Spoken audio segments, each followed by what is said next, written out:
Hi, and welcome to Two Tired Teachers. Today we're going to talk to you about the northern section of Yellowstone National Park.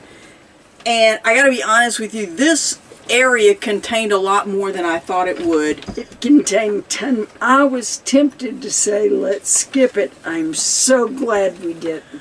There are several things that are just kind of a drive-by, and then there's some major attractions that we honestly just filmed a little video about as we finished them so we could remember what we saw. But the drive-bys, as you are heading north to Mammoth, or if you're leaving Mammoth heading south, things that you're going to want to stop and see, the Sheep Eater's Cliff. You cannot, no oversized vehicles, no trailers go in there. But it does offer you a view of these amazing looking cliffs, and they look kind of like the base of Devil's Tower. Yes. And there are two sections there. This is a very popular little drive, but it is well worth it. You don't even have to get out of your car to see these. We did get out and walk around a bit, but it is a neat area. Then I'm just going to say, as you're coming north of there are several things you don't want to miss. One is a waterfall. You're driving along, it's just flat, kind of nothing. We saw a bison scratching his head on a tree, and then you come in and immediately on your right, if you're heading north, there's a waterfall. It's a beautiful waterfall, and in that same parking lot, you can see a marker showing this Golden Gate, and what that is where the current bridge replaced a wooden bridge that was kind of connecting the north and south west side of Yellowstone. And it's really kind of neat to look at that as you're coming in that way. And then shortly past that, you enter a boulder field, and as you're going north, you'll see the sign that says "Do not enter." Just shortly thereafter, if you're not towing and you're not an oversized vehicle, turn left into there, and it's just a little loop around these boulders, but it's kind of a neat view. Neat. And it's well worth the stop. Then, as you're going across the northern section from Mammoth to Tower Roosevelt, there is another waterfall there. Yes. That one you do have to get out and go down some steps. But it's a beautiful little waterfall. And there is a petrified tree. You can just drive down and see that. And do want to mention that the Roosevelt Lodge, all of that closed the day we got here. Yes. When we were on the east, we went up to the Roosevelt Lodge and asked about it, and it closed on Labor Day. Yes. And so, just want to mention that is there. But now to the major attractions up north. We hope you enjoy. We are at the original entrance of Yellowstone National Park. The Roosevelt Arch. And it's on the north side of Yellowstone. And the really cool thing, once you come out of the park, or before you're going in the park, you can actually come down and drive through this still. But there is a lot of parking for pedestrians, a lot of people out there taking pictures. It is a historic site, and it is a really neat stop to both drive through and to pull over. Yes. And walk through those. I mean, think about how many people have gone through there. Roosevelt, for one. And it is just a really super cool piece of history that is right here just at the side of the road. And on one side, it has, on one of the it has Yellowstone National Park, and on the other side it says created by Congress in 1872. And the dedication, I believe, was in 1903 for this arch. Yes. And so it is a super cool stop, and we highly recommend it. We're here at the Horace M. Albright Visitor Center. And this is, folks, this is where it started. This is actually where the National Park Service started, was with Yellowstone, and this is the historic village that was the first village in Yellowstone. And there's still original buildings. There's been a lot more that's been built here, but the visitor center is a stop you don't want to miss. And it is ADA accessible. You might need help getting up the ramp, but there are elevators inside, and you've got to go to the basement if you come here. Yeah, the basement has the history of the park and photos from 1920. Well, one of them I think was from 18-something. 1880, something like that. And then just kind of the park through the ages and some of the mistakes they made and they've learned from. And it showed people feeding the bear. That was one of the mistakes. Hands. Yeah, that was one of the mistakes they made and realized that wasn't good. And then, you know, washing your clothes in the hot boiling water and, you know, anyway. But that was a really, really, really neat area. And then there behind the information desk, they had all kinds of wildlife. Yes. And just letting you see it up close. And I think a taxidermist had done... Yeah, most of the work in there. And, you know, just showing you like paw prints and various information that it was really, really neat. Like the female elk are huge, but they're babies. I don't know if they're fawns or not, but they're infants.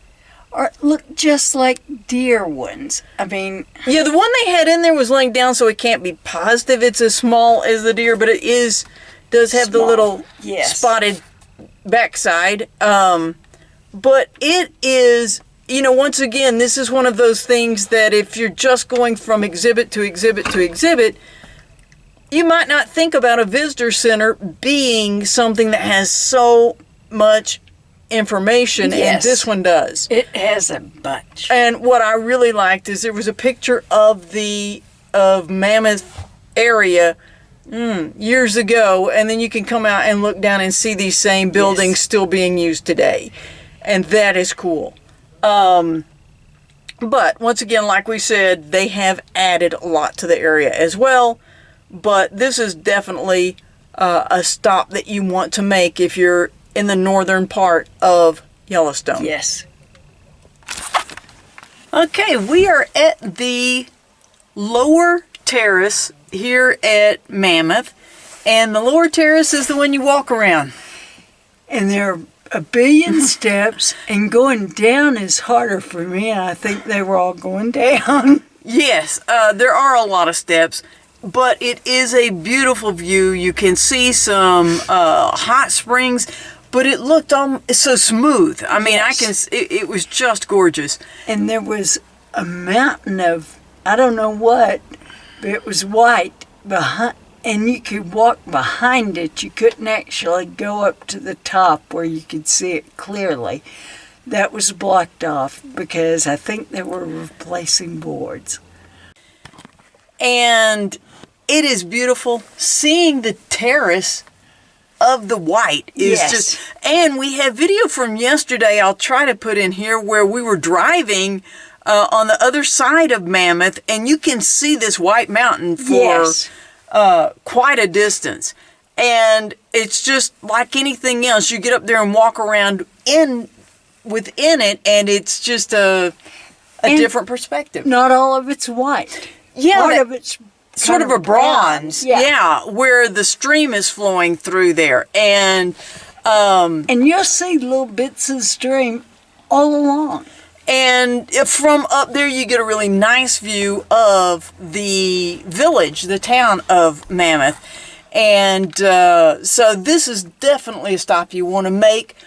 But if you do have mobility issues, this is one that's going to be really pretty limited for you. It'll be challenging, I'll tell you that for sure.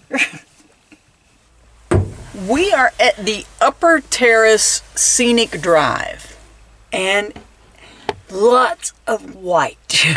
And we do want to say, when they say no vans, no buses, nothing oversized, I would not want to drive this in anything larger than the van, because there are some sharp turns and it's a narrow road. Turns, yeah. Yes. And then there's one place where you're coming over this rise and you can't see the road. So just a heads up on that. But there are some pullouts where you can get some beautiful views, and even one little section that had a boardwalk, but there were no parking spots there. So we had seen the other side from the lower terrace. We did get stopped by some elk on our way here. But this is an absolutely beautiful drive, and since it's a drive, it's totally ADA accessible, unless you're in an RV. You're pulling a trailer. Yeah, anybody that's in an RV or pulling a trailer, you can't come up in here. But folks, this is absolutely beautiful, and the whitest whites. And then once again, you have some of that bronze mixed in. And a little orange. A little orange and a little bit of black as well that's kind of marbled in. And it does look marbled. It does. That's a perfect word. And then there were a couple of places where it looked almost like the inside of a cave that has that drapery effect on it. We're not scientists. We're doing our best to try and, give you some glimpse of this. But once again, this is one of those scenic drives that we use pull-offs as much as we can, because there are people behind us who are always in a hurry. We try to enjoy the drive, but it's absolutely beautiful. And I'd hate for you to miss it. Yeah, definitely encourage you to make this stop. Well, this slow drive. We have just finished driving the Blacktail Plateau Drive. And it is incredible. It's a 6-mile, 1-lane, one-way gravel/dirt road. And it took us about an hour. Yes. And there were people going faster. But I think if you do it in much less than 30 minutes, you're going to damage your vehicle. I think you would too, Sharon. And there's some, we did not see any bear while we were out there. We saw lots of places where we thought they should be, but folks, it is a scenic drive, and it is incredible. Even though it is a gravel road, there are a lot of pull-offs, and we use them a lot because we wanted to see the scenery. And we didn't want, the people who were there to race through, we didn't want to slow them down. No, and we would kind of wait and let their dust settle so that we could get a better view. But we had the added bonus of being here in mid-September, so fall colors are starting, and it was gorgeous. Yes. Absolutely, and diverse. You get some views of kind of prairie or bare mountains. And then you're also in some forest and just lots of different grasslands. It was beautiful, and once again, it's one of those things that is not well publicized. No. I'd never heard of it before, and yet it was absolutely amazing. I would do it again. Oh yeah, it was. If we have extra time tomorrow, we'll come back over and drive it again, just because it is beautiful, and one of those things that you're going to see something different every time you go through. So if you're here and you have the time to do it, you do not need four-wheel drive. You don't need a Jeep. We saw some fairly compact cars. We saw you do not need any kind of high-clearance vehicle or anything. We don't know what the road would be like if it had rained. No. But we will tell you, without rain, it's pretty dusty. Yes. But once again, if you just hang back away from the other people, you get to see it a lot more clearly. So if you're here, you have time, it's well worth taking a drive. We are just leaving Forces of the Northern Range, a self-guiding trail. And it is a boardwalk, it is ADA accessible, and it is a half a mile. And if you are in a wheelchair, it might be wise to have someone who could help you along trail, because sometimes it's a little higher and lower. But along the trail, you get all kinds of information, such as various types of plants, animals, little book about taking a imprint of a wolf track, the animals that are native out here, regeneration, and it really is a pretty little trail. Yes. And once again, this is one of those things that if you're just driving along the northern loop and you're trying to get from point A to point B, you can drive right past it and miss it. And it was actually very interesting, very informative, and from Roosevelt Lodge, it is to which direction? You're going toward Mammoth Hot Springs. It's on the north side of that road.